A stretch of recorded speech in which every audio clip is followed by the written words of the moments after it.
1 Samuel chapitre 23. Yon jour David vin konnen moun Filisti yo tal atake la vil Keila. Yo tap volot tout gren jardin moun yo te gen sou glasi yo. Verset 2. Lesa, David al mande Seye, eske mwen met al atake moun Filisti yo?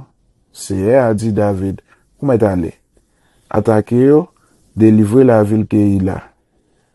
Verset 3. Men, moun David yo dil kon sa. Kote nou ye boye sit la nan peyi Juda, nou te pe kont kon nou deja. Sa pral pi red pou nou si se pou nan la vil Keila pou nou goumen aklame moun Filisti yo. Verset 4. David tourne al pale ak Seye anko. Seye a repon li, leve non, descend la vil Keila, paske ma plage moun Filisti yo nan men ou. Verset 5. Se konsa David marche sou la vil Keila, avec tout moun qui te avel yo. Li atake moun Filisti yo. Li touye en pile nan yo, et puis li prend tout animaux yo. C'est comme ça David te délivre moun la ville Keila yo. Verset 6. Les Abiata petit garçon Akimelek la, te sauvé al jeune David. Li te descend la ville Keila avec boîte kontra bon Dieu nan men. Verset 7. Yo vin di Saïl David te descend la ville Keila, et puis Saïl dit, bon Dieu la gel nan même koulier a. Gade ki Jean David al fè men kol nan yon la ville qui gen gros miraille ak gros portail bien solide. Verset 8.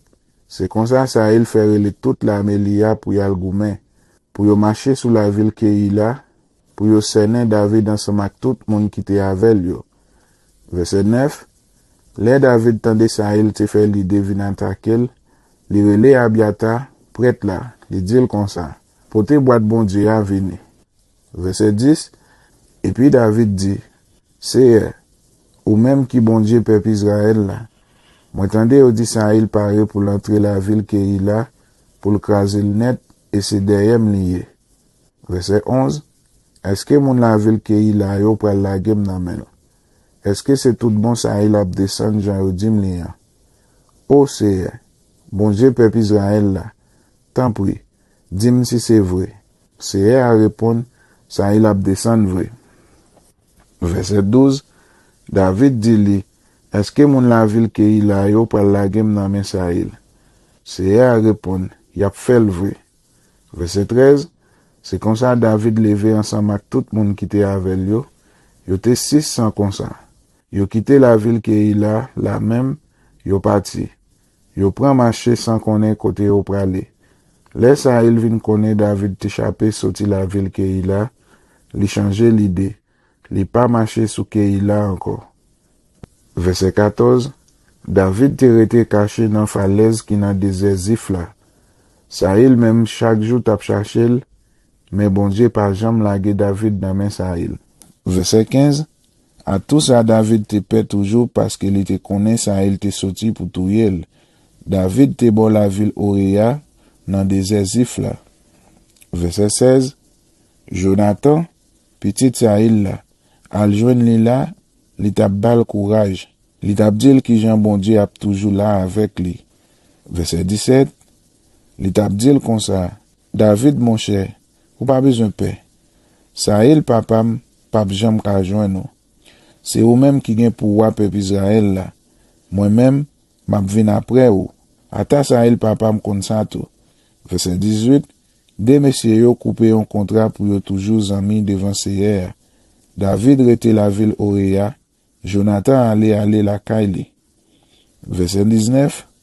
Quelques moun nan zone Zifla monte al joine Saïl la ville Gibea, yal dil.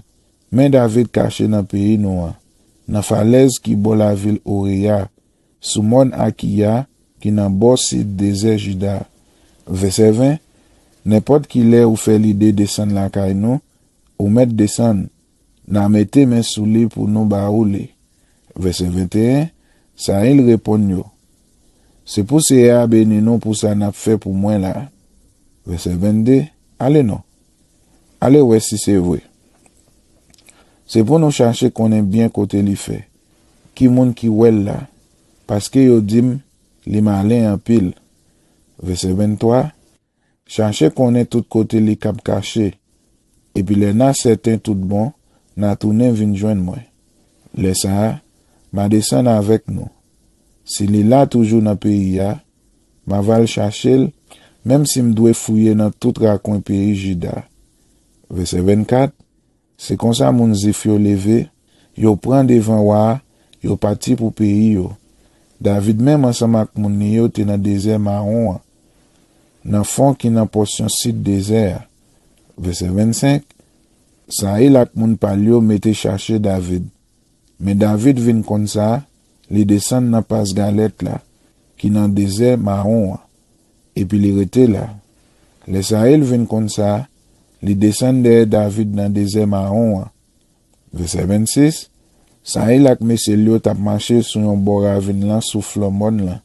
David même ak messe palio tap marché sur l'autre bord, sous Flomon en face là tout.